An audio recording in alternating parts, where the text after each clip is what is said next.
Today is a very important day for the future of the New Orleans Saints as they can officially say the Derek Carr era is over. We got all that and a little bit of lagniappe for you on today's episode of Locked On Saints.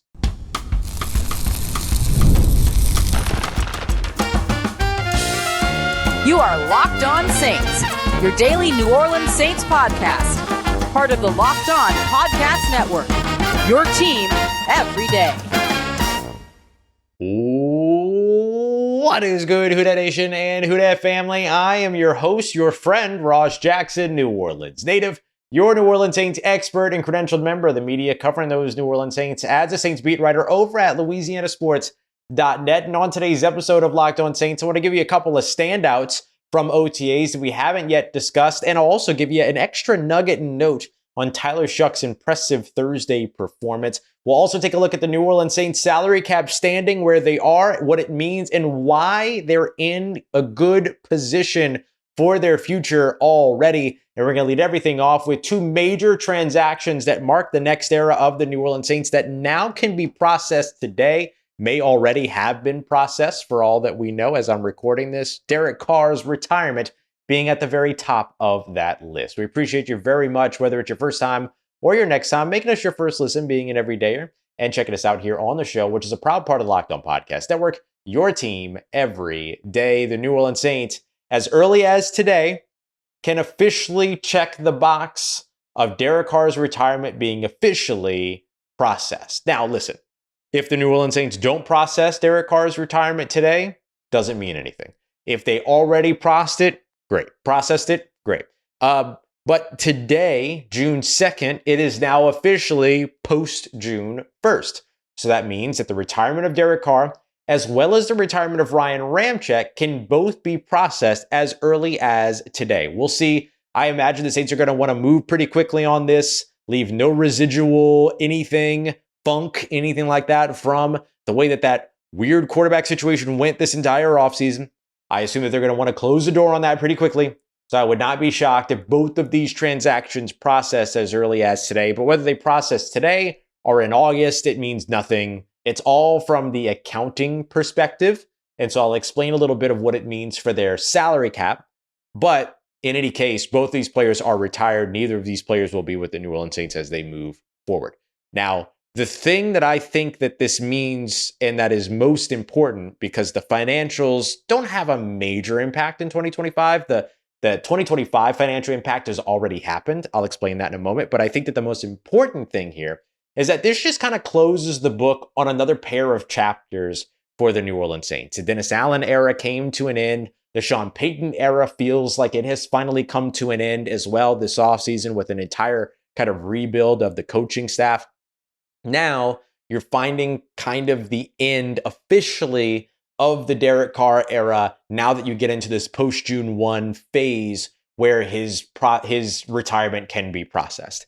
And I think that that's a good thing for New Orleans, who are moving into their third week of OTAs. They're still going on with this quarterback battle, which will continue throughout mandatory minicamps. It'll continue throughout training camp. It'll probably continue through at least some of the the preseason exhibition games and things like that. Joint practices with the Chargers are expected, as we've said many times.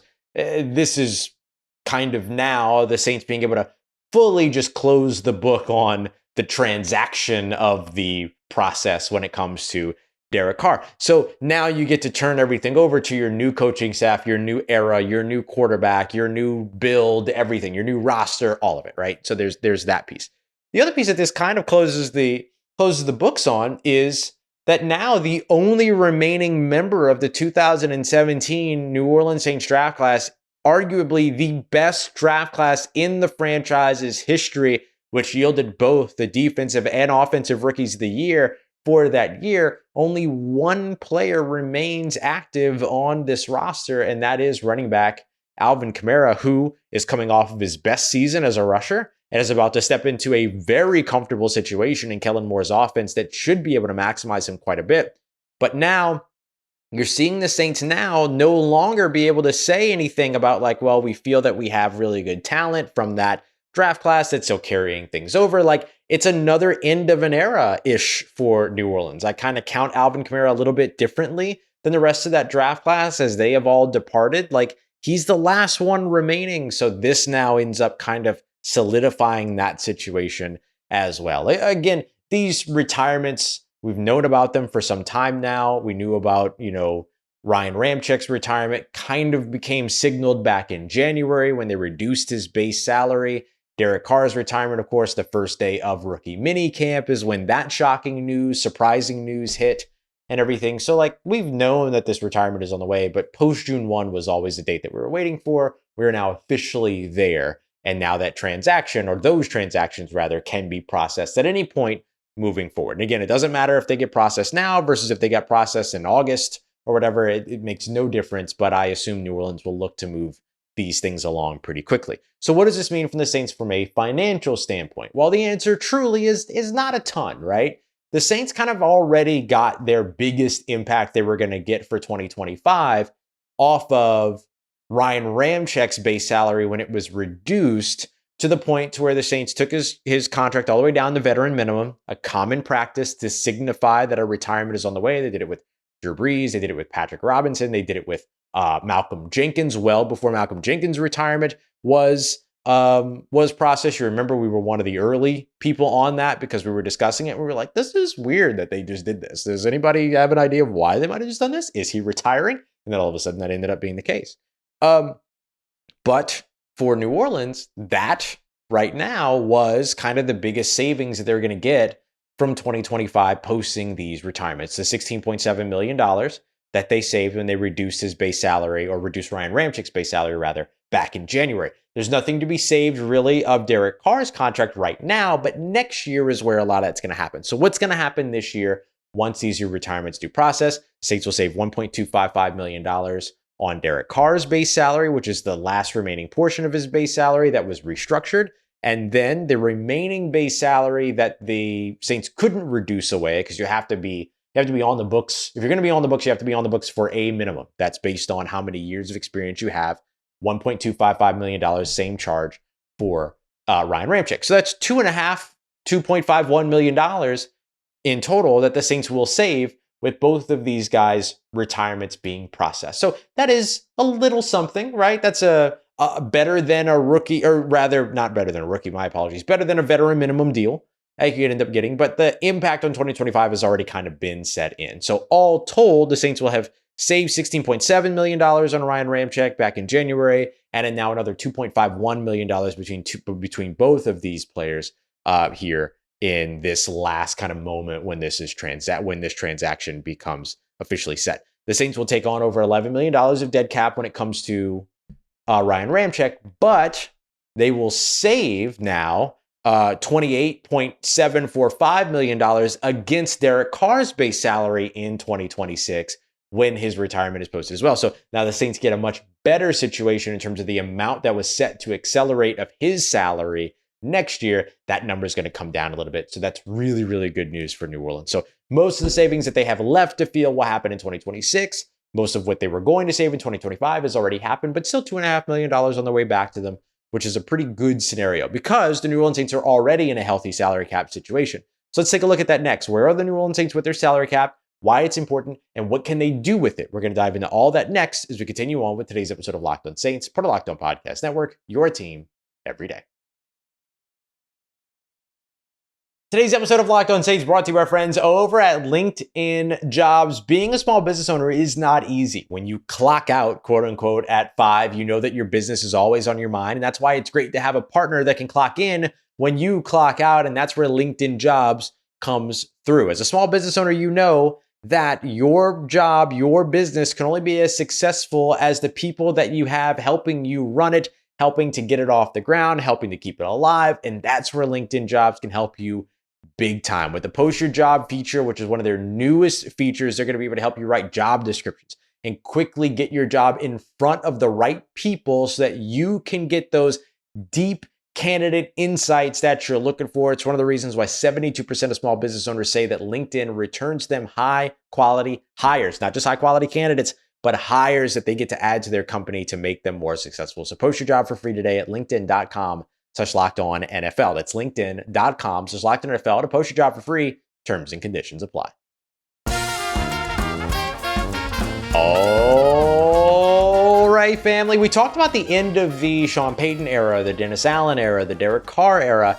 One of the eras that the New Orleans Saints are also very close to working themselves out of is the cap, we'll call it cap heck, the cap HE double hockey sticks era. And they're very close to getting that done. They're very close to finally being in a healthy salary cap situation, very close to finally being in a healthy relationship with the salary cap. They're no longer scratching and surviving. You know what I'm saying? So they're now in a situation here to where, thanks to some of the recent moves that they've had, some of the wise financial decisions that they've had, and the lack of overspending that they have adopted over the course of the past couple of seasons, the Saints are in a very good situation. Right now, according to the NFLPA, which has a public salary cap report that gets updated constantly, the Saints are about $22 or $23 million over the salary cap. Now, if you include their rookie class and take into account all of the sort of additional expenses that are more than just the top 51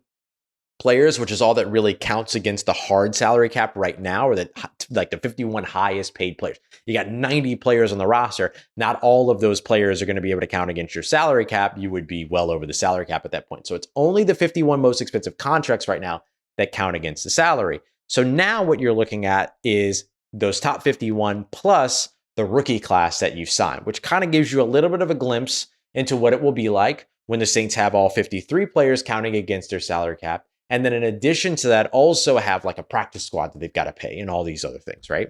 So now if you look at that, that's called effective salary cap. So our good friends over at overthecap.com, for instance, will have that number, which right now sits at around $16 million. Now the Saints are going to get about $2.5 million better off of that over the course of the next, these next couple of transactions that we just talked about, the Ryan Ramczyk retirement, the Derek Carr retirement. If there's any other surprise retirements or moves, then I guess those things could potentially factor in as well. But for New Orleans, those are the things they could plan on. So they might be closer to $18, $19 million under the salary cap. I think I might have been saying over the salary cap, but like having that amount free, right? I'm so used to saying the Saints are over the salary cap that I'm not quite sure. But the Saints are in a good situation. 16, 17, $18 million of available salary cap to go out there and spend. And now the big question is, what do you do with it? Now, this is a good thing for New Orleans. It brings them out of, as we're talking about all those eras ending, it brings them out of the bad salary cap management era, or not really the bad salary cap management era. Like actually what the Saints were doing was sustainable and fine. I wouldn't say it wasn't a practice without risk. Obviously it was. But like what they were doing was still sustainable. The thing that got in the way was that the salary cap plummeted, or not plummeted, but dropped for the first time in many, many, many, many, many years because of the COVID season. And now you have Roger Goodell talking about like, well, now we're a little bit worried about the integrity of the salary cap. And, what that kind of coded language says is that like, they don't like void years. They don't like all of this like funny money stuff that teams are doing, the Saints and everything. And so like maybe something about that will change in the next CBA. But until then, the Saints are free to keep playing the game that they have been playing. And that's fine. They're in a much better situation to do that now.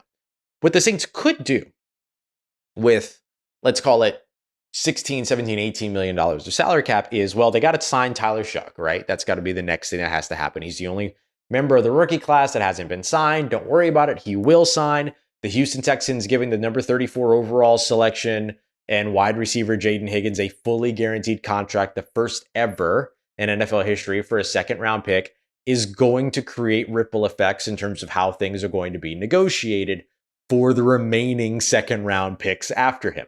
And the 1 second round pick ahead of him inherently now gets the second round fully guaranteed deal, more than likely, because the one team gave it to the other. So there's no way that the other team's not going to be forced into giving it to this guy. So, the Saints are going to have to figure out kind of what that means. They're going to take their time with it. They, at pick number 40, should wait. Pick number 36, 37, 38, 39, let all of them get signed first. And then whatever happens there dictates what's going to happen at pick 40. If all of those players get fully guaranteed second round contracts, then you don't necessarily have to give one away, but it does set up the precedent there to where like which team is going to be able to break first and not give that fully guaranteed second round contract. Where it gets tricky is what happens if pick number 42 signs and they get a fully guaranteed second round contract, right? So like there's some money that kind of has to be taken into account with all this, but not too much, right? We're still talking about a second round pick here. So the Saints aren't going to all of a sudden sign Tyler Shuck and be out of money. They're going to be fine. It's a rookie scale contract. They get 4 years on it. It's already previously negotiated. Everybody knows how much that money is going to be. The big question is, will they guarantee half of it, 3/4 of it, 1 year of it, less of it, a certain percentage of it for a second year, right? You could guarantee 1 year and then half of the second year or something like that. Like there's ways that they can figure that out. They'll have to figure all that out. That's going to be fun.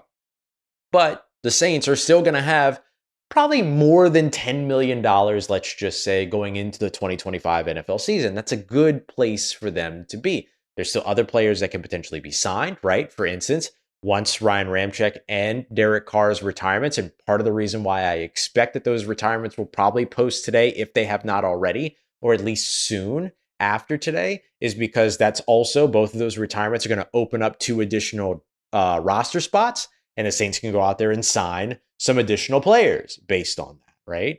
And so I think that like that will be a part of it. And so if they sign additional players, depending upon where those players rank in terms of how much they're being paid, do they crack the top 51 or are they the 52nd to 90th highest paid player after that, right? If they crack that top 51, then all of a sudden that's some money off the books. And that's okay. Tyler Shuck's contract will be some money off the books. That's okay. Remember, as you sign one player that does crack the top 51, somebody drops out of the top 51. So it's a little bit of a transaction in those situations.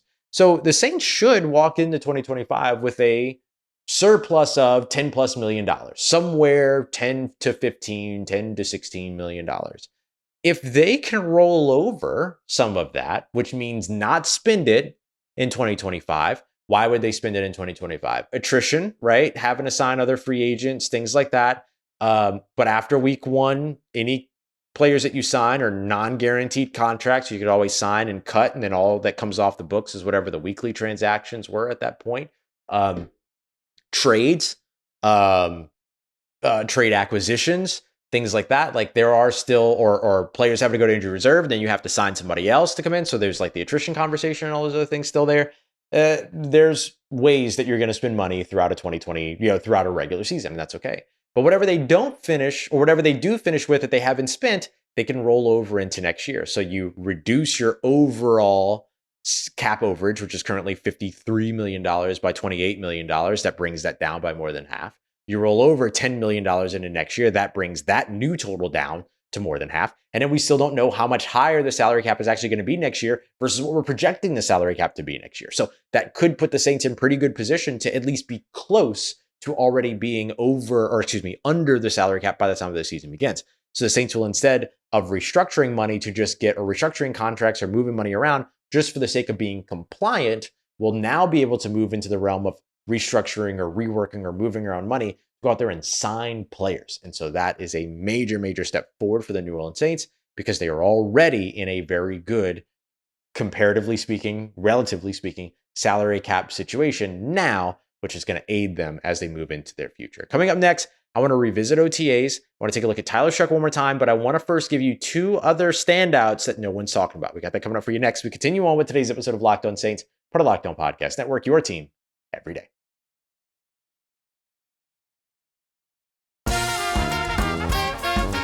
Let's get it, Who Dat Nation. We can talk about the quarterbacks. We can talk about the offensive line. All of it we've covered. You can check it out. But I wanted to go into a couple of other ideas here, or another idea here, which includes 2 players that are maybe a little bit underrated in terms of being OTA standouts, guys that you're not going to hear a ton about. We'll take a look at the tight end. One of the tight ends that's been standing out to me big time is Jack Stoll, free agent acquisition. I want to tell you why he's standing out and why I think he could be an awesome addition to this team. But I want to start on the defensive side, and I want to highlight another new addition in Justin Reid, New Orleans Saints' new safety. Louisiana native, of course, has spent time with the Houston Texans, has spent time with the Kansas City Chiefs, winning Super Bowls there, winning championships there, comes here to New Orleans, and is expected to be able to bring a little bit of that championship experience, a little bit of that championship mentality here to New Orleans. And I think that so far what we're seeing from him is positive in terms of, what we're able to take away from OTAs. He's fast, he's fluid, he is versatile. He can be utilized in a bunch of different ways. He can play down close to the box, but he's not at all a liability deep in coverage. He's got the range to get sideline to sideline and be able to take up space and all these other things. And so I think that when you think about like what it is that you want to see from, or what it is that you need to succeed in a Brandon Staley defense, I think experience is big in a Brandon Staley defense because Brandon Staley does things not necessarily that are like so complex that it confuses players, but like pattern matching and stuff like that. Like that's not an easy thing to broach if you haven't done it before. It takes a little bit of time to learn it and all those other pieces. That's one of the reasons why I think Kool-Aid McKinstry's in a really good situation here because he was in Nick Saban's defense. He kind of knows how to do this. And look, Justin Reid is just smart. And so he feels like he's a good fit there. So I think experience is a big part of it. Intelligence is the other big part of it, right? Being smart helps to kind of overcome those things. And then versatile. I think you got to be versatile in this Brandon Staley defense as well. And if you think about Brandon Staley and some of his best qualities, it's his experience, it's his intelligence, it's his versatility. He is somebody that has coached outside linebackers and pass rushers, but has also coached secondary players, right? Coverage players. So he understands the symbiotic relationship between pass rush and coverage. So too does Justin Reid, who is coming from that Steve Spagnuolo off defense that was so good in Kansas City and has been so good in Kansas City. So these are the things that I think really align when it comes to these two. It's not a surprise to me that Justin Reid was a pursuit for this New Orleans Saints defense. Not a surprise to me at all. And so when I look at where it is that Justin Reid fits in, those are the categories. I think that the other thing that he does, though, is that he brings a little bit of that leadership. He brings a little bit of that experience. He brings rings, which I think brings trust, legitimacy. It helps solidify all of those things. And so I think that he's a guy that's going to step into this defense and have a voice in addition to having a role. He mentioned that he has been on bad teams, he's been on mediocre teams, and he's been on championship teams. And he likes very much what he's seeing from Kellen Moore, who, of course, was just on a championship team himself as the offensive coordinator, and the culture that's being established in New Orleans. One of the things that I highlight about that is that Justin Reid didn't say that they already have a championship culture.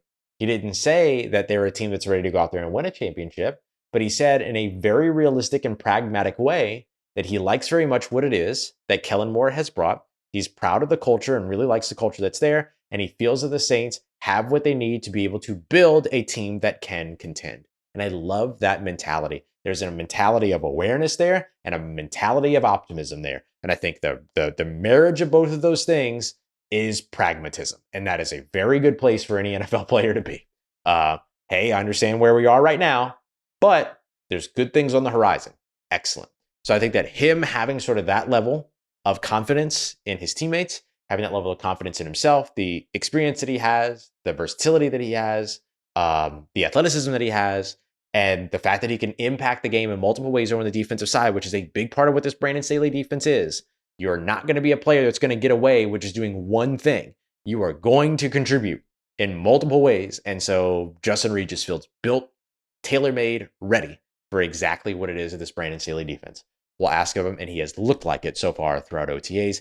It is hard to gauge right now, safety play. There's no run game. It's 7-on-7s. There's no pass rush, yada, yada. Everything is very much kind of catered towards the offense in these scenarios, but he never looks lost. He looks communicative. He looks comfortable, and he is built and ready and made for the system, just like we said. The other player for me that has been a big time standout that, look, I'm going to bring up, and I might catch some heat for bringing him up because who knows if he even makes the roster. I think he makes the roster, but it's tight end Jack Stoll. He's not the, biggest name. He's not the biggest acquisition this offseason. I get it. I understand. But sometimes you just need players that can go out there and do the work. And Jack Stoll is a dude that goes out there and can do the work. And he can do all of the work. He can block in the run game. He can protect in the passing game. He can run routes. He can catch passes. He can pick up yards after catch. He can run over defenders. He can get around defenders. The guy is very, very talented. And he is somebody that I think I am very comfortable putting my stamp on and saying like he will make this roster. I think Jack Stoll makes this roster, assuming that he stays healthy. I just think that tight end room in New Orleans of Juwan Johnson, Foster Moreau, Taysom Hill once he's healthy, Dallin Holker before that, and then Jack Stoll, and then one of those other guys is going to end up kind of going. Something's going to have to happen once Taysom Hill's ready to go, and that's fine. You can make that roster spot elsewhere. You can make it in the tight end room. It doesn't matter. It doesn't have to be made in the tight end room.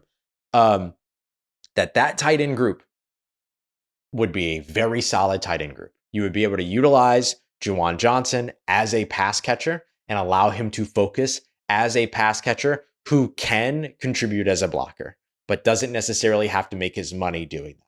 Then you have guys like Foster Moreau as well as Jack Stoll who can come in and be these pieces that can help you as protectors and can go out there and contribute in the passing game. And then you have this like really interesting wild card in Dallin Holker, who maybe can take on some additional roles and responsibilities and play a more versatile role. We haven't seen him out on the field just yet.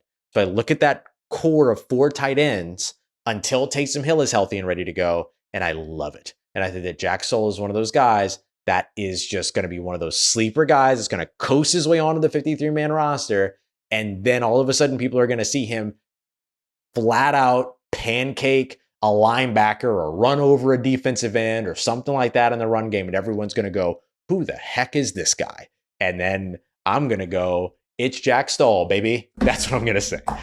So I'm feeling it. I'm feeling it. I like what he's bringing. Good energy too. Great positive dude. Awesome for this locker room. Like really solid. So those are just 2 kind of like underrated guys not getting a lot of shine right now, and understandably so because of where things are in the process. Like Jack Stoll's blocking is not going to be on full display in OTAs. Justin Reid's versatility is not going to be on full display in OTAs, so on and so forth. So we'll see that as the offseason and then eventually regular season roll along. Finally, I do want to mention one more thing about Tyler Shuck. We talk a lot about the big 2 deep passes down the left sideline. One to Bub Means, one to Donovan Peoples-Jones, both touchdowns. There was also a play where he rolled out to the left. Remember, he's a right-handed quarterback. Rolls out to the left. Cedric Wilson's working his way downfield. He throws with this awkward kind of arm angle and puts the ball placement wise where only Cedric Wilson could catch it, right? And Danny Stutzman just did a very good job. He stayed close in coverage.